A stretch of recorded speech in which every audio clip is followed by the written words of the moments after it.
Hello everyone. Impulsive youth have many mistakes, but it is the most beautiful period of a person's life. You have a romantic student love, you have a loving family, you have the health to go everywhere, and you have time to do everything you want. But the impulsive youth is also very fallible. You can have a baby when you are only 18, 20 or earlier. It affects your whole life. Your family can or cannot help. Your boyfriend or girlfriend may be supportive of getting married or having children while you are a student. Is that a good thing? Having a baby at such a young age doesn't always ruin your life, but it can be a sign that it's taking more time to build the life you want. The child is not guilty, so if you are responsible, you are stronger than the insider. What advice would you give your girlfriend in the following story? My boyfriend's father is trying to coerce me into having an abortion. So I'm confessing this here because I just really need to get it off my chest and I want some feedback. For clarity, I'm not seeking advice on whether I should get an abortion or not. I'm 20 and my boyfriend is 21. We've been dating for 2 years or so. We've always been careful when it comes to sex. I'm on birth control and we always used condoms too, until maybe 6 months ago when we decided to not use condoms anymore. It sort of made me nervous at first, but after a few months went by and I didn't get pregnant, I guess I got comfortable and thought it'd be fine. I feel like I just let my guard down and then I ended up getting pregnant. I'm 11 weeks and 1 day pregnant. This wasn't in the plans for either of us right now. We're both in college and he'll graduate next spring. He told his dad, looking for some advice like a normal dad would hopefully give. His dad told him that I should get an abortion. It's totally fair to have that opinion, but he didn't sugarcoat it at all, just basically told him that he needed to say or do anything to convince me to get an abortion. My boyfriend has not been saying or doing anything to try to force me to have an abortion. I mean, we've talked about getting married and having the baby. He knows that if I have a baby I really want to be married. I don't want to be unmarried with a baby. It's just how I feel. Am I dead set on having the baby? No. I feel conflicted. I'm scared as hell. His family is well off. My family is just normal, not into fancy things. My parents live in the same house they bought together before they even married. They don't care about the biggest and best. My boyfriend's family is all about the biggest and best, but my boyfriend is more of a genuine person than some other people in his family. I'm not with him because his family has money. His father looks at me as if I'm some sort of street trash, always has, but I'm not trashy. My parents worked really hard and saved and sacrificed to send me to good schools. I'm smart, work hard, feel like I'm a good person overall. My boyfriend went to the same good schools that I did. That's where we first met, but the tuition was like a drop in the bucket to them, and whereas my family wasn't going to buy me a car, he had a brand new high-end car sitting in the school parking lot as soon as he turned 16. Anyway, I say all of this just to illustrate what his family is like and to give some backstory about why his dad doesn't like me.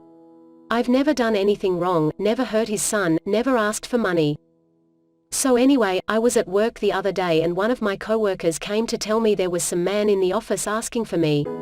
I'm thinking, what man would be here asking for me? It was my boyfriend's dad. I was shocked. At first I thought maybe something bad happened to my boyfriend. Why would he come to my work? He wanted to talk to me. He doesn't have my number but knew where I worked. So the talk amounted to him essentially trying to convince me, guilt-trip me into having an abortion because otherwise I'll be ruining his son's life because I'm so not up to par for what his son needs.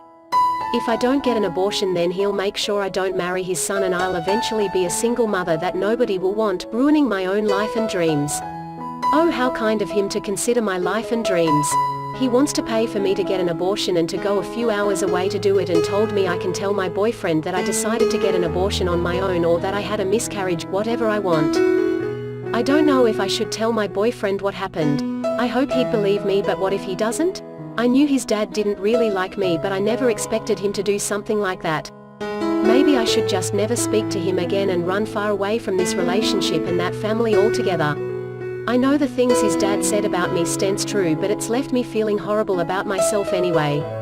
I'm seriously scared about what he's going to do or where he'll show up next. If you have already given advice, we would like to share with you the next story below. You guys can listen and think. If you are the woman in the story, you should arrange how to live and make decisions. This is just the next story we want to share, not advice for the girl in the story you just heard. This is just the view of the young family we want you to know. Hi guys, I have a confession. So I have been married for 2 years now, and I regret ever getting married, and I suspect my husband also regrets it too. We got married soon after we graduated at varsity, and we have been in love since high school. Our marriage was perfect at first. There was no cheating or fighting. The only argument we had was which takeaways we should order and which movies or series we should watch. But soon all that ended, we started fighting over small things. We started getting irritated over each other. We would shout at each other just because he left the tap running by mistake, and it would get worse. We decided that we should talk about it, and we did. We went to a couples therapist, and we learned that we did not actually know each other the way we thought we did. We fell in love at a young age while we were still at school, so now that we have married and stay together, we actually have realized that getting married was the worst idea ever. It was great at first, but now it's just depressing. We thought it was a phase in our lives and that all married couples go through it, but we were wrong. It just keeps happening over and over again until last month I was diagnosed with depression. That's when I thought about getting divorced, so I went and told my husband that if it doesn't work out, let's just get the divorce papers, sign, and then go out separate ways. He didn't even hesitate, he just said, "Good idea, I'll get the papers finalized." Guys, I don't know if this is a good idea, but I feel like it's for the best. My parents will be so disappointed. It's only been 2 years since we've been married, and I'm already getting divorced. We spent $200K on our wedding day. My family and his family helped gather the money because we wanted a big beautiful wedding, and all that hard work and money is going to waste. Sorry for the long paragraph, I just needed to vent. Now we both are 25-year-old. Hearing this, are you sad? The young couple has only been married for 2 years and started to have conflicts. You see, the most obvious thing is that every time there is a conflict, we propose to dissolve, but once a family, is married, should we cut it off so quickly? And if not, how will we have to do it? How do we repair our marriage so that the relationship returns to the starting point with lots of love and happiness? We would like to share the story below to let you know someone has made their family even better. Thank you for listening. My husband is an engineer by profession. I love him for his steady nature, and I love the warm feeling when I lean against his broad shoulders. 3 years of courtship and now, 2 years into marriage, I would have to admit that I am getting tired of it. The reasons of me loving him before has now transformed into the cause of all my restlessness. I am a sentimental woman and extremely sensitive when it comes to a relationship and my feelings. I yearn for the romantic moments, like a little girl yearning for candy. My husband is my complete opposite. His lack of sensitivity, and the inability of bringing romantic moments into our marriage has disheartened me about love. One day, I finally decided to tell him my decision, that I wanted a divorce. "Why?" he asked, shocked. "I am tired, there are no reasons for everything in the world," I answered. He kept silent the whole night, seems to be in deep thought with a lighted cigarette at all times. My feeling of disappointment only increased. Here was a man who can't even express his predicament. What else can I hope from him? And finally he asked me, "What can I do to change your mind?"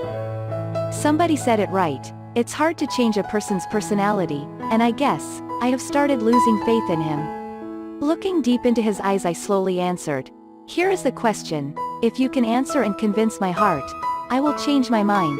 Let's say, I want a flower located on the face of a mountain cliff, and we both are sure that picking the flower will cause your death. Will you do it for me?"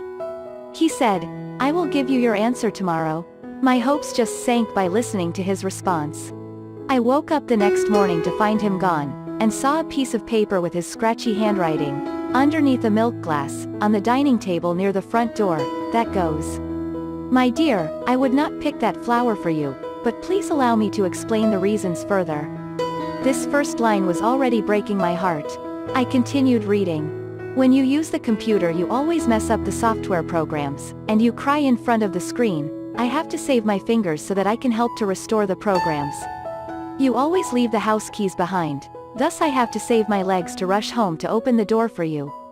You love traveling but always lose your way in a new city. I have to save my eyes to show you the way. You always have the cramps whenever your good friend approaches every month. I have to save my palms so that I can calm the cramps in your tummy. You like to stay indoors, and I worry that you will be infected by infantile autism. I have to save my mouth to tell you jokes and stories to cure your boredom. You always stare at the computer, and that will do nothing good for your eyes. I have to save my eyes so that when we grow old, I can help to clip your nails, and help to remove those annoying white hairs. So I can also hold your hand while strolling down the beach, as you enjoy the sunshine and the beautiful sand. And tell you the color of flowers, just like the color of the glow on your young face. Thus, my dear, unless I am sure that there is someone who loves you more than I do, I could not pick that flower yet, and die. Quote. My tears fell on the letter, and blurred the ink of his handwriting, and as I continue on reading. Now, that you have finished reading my answer, if you are satisfied, please open the front door for I am standing outside bringing your favorite bread and fresh milk. I rushed to pull open the door, and saw his anxious face, clutching tightly with his hands, the milk bottle and loaf of bread. Now I am very sure that no one will ever love me as much as he does, and I have decided to leave the flower alone. That's life, and love. When one is surrounded by love, the feeling of excitement fades away, and one tends to ignore the true love that lies in between the peace and dullness. Love shows up in all forms, even very small and cheeky forms. It could be the most dull and boring form. Flowers and romantic moments are only used and appear on the surface of the relationship. Under all this, the pillar of true love stands, and that's our life. Love, not words, win arguments. That's right, we need to look back and build happiness from the little things in life. Whispering Radio Channel would like to end here. See you in other videos. Thanks for listening.